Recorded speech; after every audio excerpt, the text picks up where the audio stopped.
Hey guys, welcome back to another video.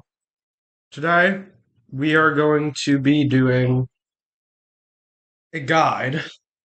This is a guide on how to beat Pizza Party. Now, Pizza Party is of course one of the game modes. This is what I like to have my layout be, and this is very critical, don't do it solo. You always want to do a quad. So, probably shouldn't take too long to find people to do it, but we'll see, I guess.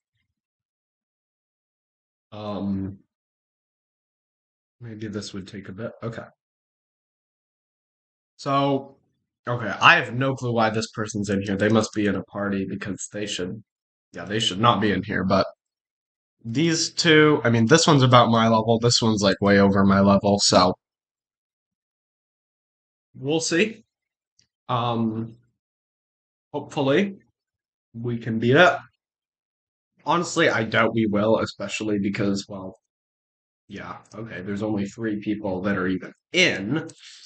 Yeah, I doubt we're going to beat this, but I will still show you how you should be beating it. Now, the first thing to do is early defenses. As you can see, this person has Scout and a Demo Man. I usually like to put a Crook Boss as an early defense, but if other people have already put things as an early defense, I mean, there's no need to do that, of course. So, I mean, that early defense wasn't actually very good. We might take a bit of damage, which is fine, but in this map, I mean, you take a lot of damage just because, like, for example, the scouts, like, there's no way you can survive those if you have, like, 1 HP. So, this will be a challenge, but yeah, I think we're going to lose a lot of HP, and we're not going to make it very far, which is what you're not meant to do in Pizza Party. What you're meant to do, of course, the early defenses first. And if we make it far enough, I will show you the next part, but I'm not sure if that's going to happen. Um, so I would say what wave should you early defense is probably waves 1 through 9, which I would consider, I mean, basically any cheap tower, but pretty much anything that you can buy with your starting money that actually defends, obviously, not like a farmer or something. I'd consider that. Um, okay, our early defenses are a bit better now because of the Crook Boss. So when your early defenses are good, I would say then you can start farming. So, like, if we're able to pretty solidly take down all the enemies, I would say then you'd want to farm. Now, someone left, so we're definitely screwed, especially because they were farming.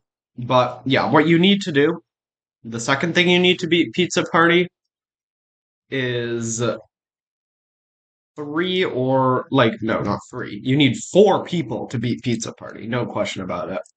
So if you don't have four people, well, you're not going to be beating it anytime soon because you need as much force as possible. And this person's like low level too, so I don't think that's even going to be good.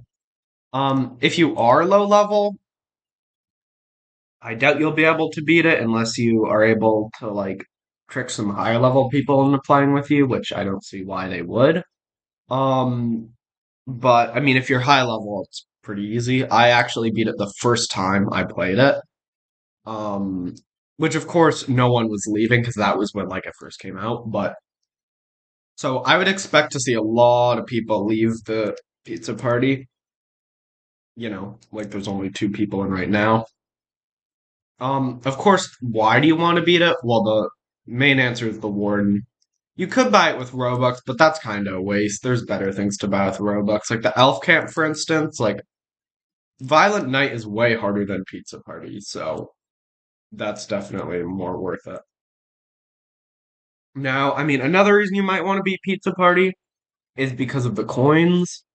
But honestly, at that point, I would say you should just focus on like Fallen or even Molten if you're not as Pro, because, I mean, I guess technically, yeah, Pizza Party gives more coins, but first of all, it takes longer, so it's not even worth it. And second of all, and more importantly, I mean, you can do Fallen matchmaking easily, no question about it. I beat it like every time I do it.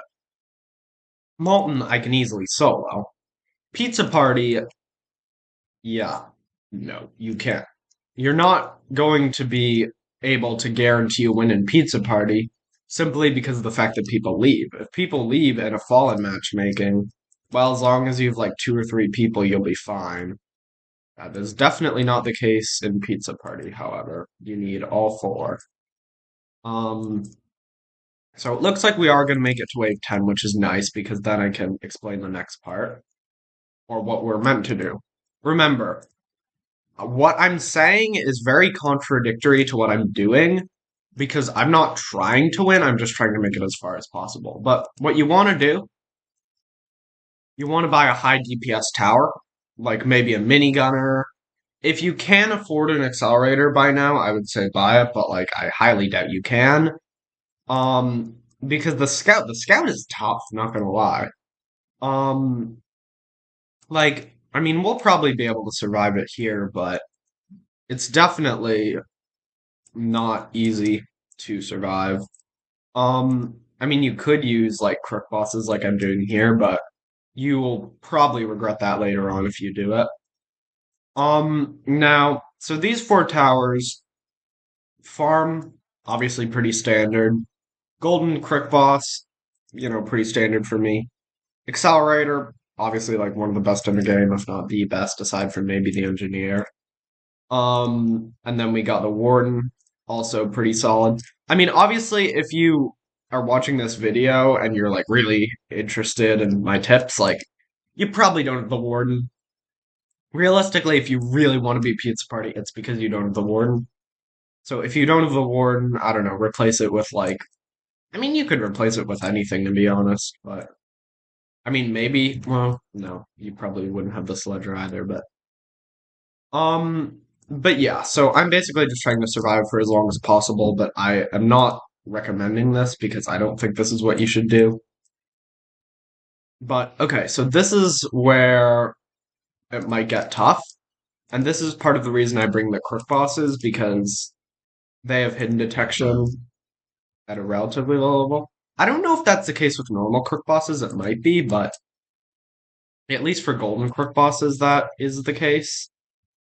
So the reason you want the executioner, and I'm gonna place one right now just to show what it does. I mean, I'd assume most people know what it does, but if you don't, now you'll find out. Um, Basically, it's very good at attacking multiple enemies at once, which is pretty useful. But the real reason you want it is because, and this isn't for a while, but obviously, if you want to beat the game, you need to clear every wave. So there are flying enemies, and that's when you're really gonna need it. Because of course, flying enemies fly, and not every tower can detect that. So you're gonna want a tower that does. And we're gonna die here. So again, this is not what you want to do, but if you're vaguely able to listen to my tips, you'll probably find out what you do want to do.